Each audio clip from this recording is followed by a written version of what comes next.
السلام علیکم ورحمۃ اللہ وبرکاتہ. بسم اللہ الرحمن الرحیم.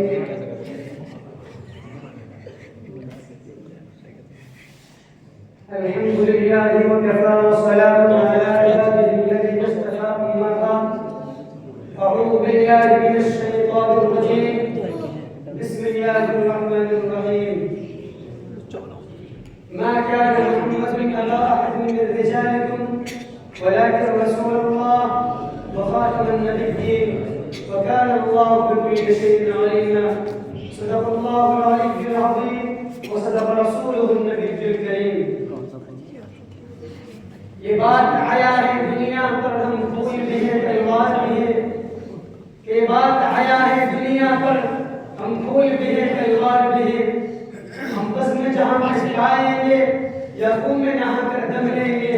ہم بس میں جہاں پھٹکائیں گے یا خون میں نہا کر دم لیں گے. یہ محفل کون مکان نہ ہوتے اگر وہ امام حسین نہ ہوتے. زمین نہ ہوتی فلک نہ ہوتا عرض نہ ہوتا عاجز نہ ہوتا. معزز سامعین کرام اور حاضرین مجلس، آپ اچھی طرح سے جانتے ہیں کہ اللہ تبارک و تعالیٰ نے بے شمار مخلوقات کو پیدا کیا، لیکن ان مخلوقات میں سب سے افضل مرتبہ حضرت انسان کو پیدا کیا اور پیدا کر کے یوں ہی نہیں چھوڑ دیا بلکہ اس کی رشد و ہدایت کے لیے کم و بیش 1,24,000 انبیاء علیہ السلام کو اس دنیا میں بھیجا. اور یہ سلسلہ حضرت آدم علیہ السلام سے شروع ہوا اور خاتم النبیین والمرسلین صلی اللہ علیہ وسلم ختم ہو گیا. اللہ تعالیٰ نے فتح نبوت کا تاج حضور محمد عربی صلی اللہ علیہ وسلم پر رکھا اور رحمت میں لوگوں کو بتلا دیا کہ نبوت کا سلسلہ ختم ہو گیا. اب قیامت تک کوئی بھی نہیں آ سکتا.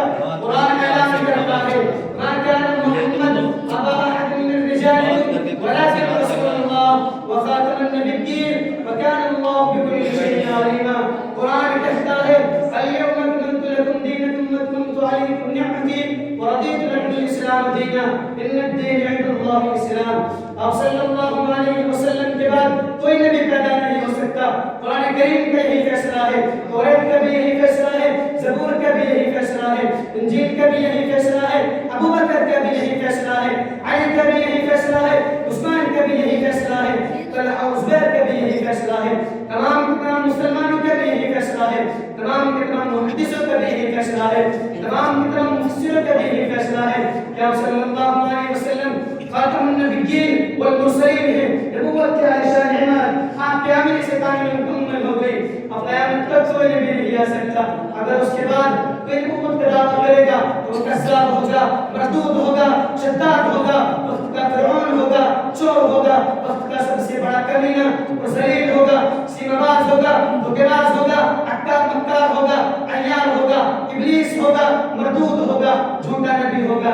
حضرات آپ شاید سوچ رہے ہوں گے جب قرآن کریم کا یہی فیصلہ ہے، جب زبور کا یہی فیصلہ ہے، جب انجیل کا یہی فیصلہ ہے، جب تمام کے تمام صحابہ کا اجماع ہے کہ آپ صلی اللہ علیہ وسلم خاتم النبیین ہیں والمرسلین ہیں، آپ صلی اللہ علیہ وسلم آخری نبی ہیں، آپ صلی اللہ علیہ وسلم کے بعد کون ملعون انسان ہوگا، کون ملعون انسان ایسا ہوگا، کون ملعون انسان ہوگا، کون ناپاک و ذلیل انسان ہوگا جو اپنے آپ نبی ہونے کا دعویٰ کرے.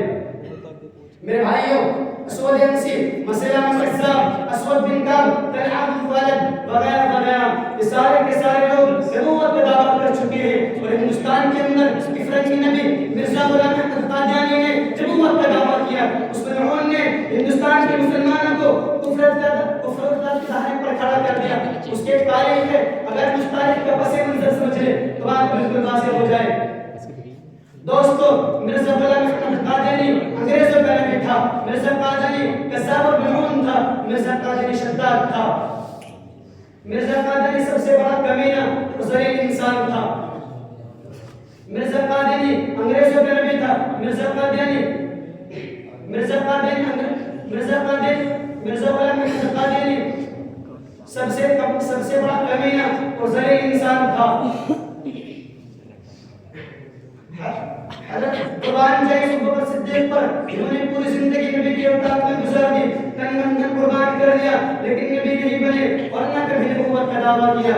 حضرت عمر فاروق کے مطابق گزار دی، جن کے ایمان لانے سے اسلام کو بلندی ملی، جن کے تقرب اللہ کو دیکھ کر نبی کریم صلی اللہ علیہ وسلم نے ارشاد فرمایا لو کان بکن بعد لکان عمر بن الخطاب رضی اللہ عنہ، فرمایا لیکن عمر فاروق نبی نہیں بن سکے، لیکن عمر فاروق نبی نہیں بن سکے اور نہ پوری زندگی میں کبھی بھی نبوت کا دعویٰ کیا۔ حضرت عمر فاروق نبی کے خلیفہ بنے لیکن نبوت نہیں ملی، حضرت علی نبی کے خلیفہ بنے لیکن نبوت نہیں ملی، حضرت بلال نبی کے غلام بنے لیکن نبوت نہیں ملی۔ کیوں؟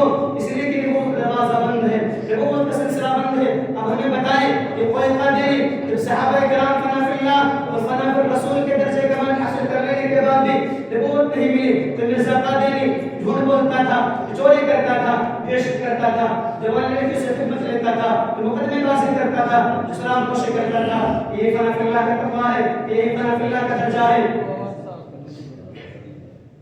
اللہ تبارک و تعالی ہم سب کو ختم نبوت کا ثابت قدم رکھے۔ اللہ تبارک و تعالی ہم سب کو ختم نبوت کا ثابت قدم رکھے، آمین۔ خدا اپنے خدائی میں وحدہ لا شریک ہے اور مصطفیٰ اپنے مصطفیٰ میں وحدہ لا شریک ہے۔ وآخر دعوانا ان الحمد للہ رب العالمین۔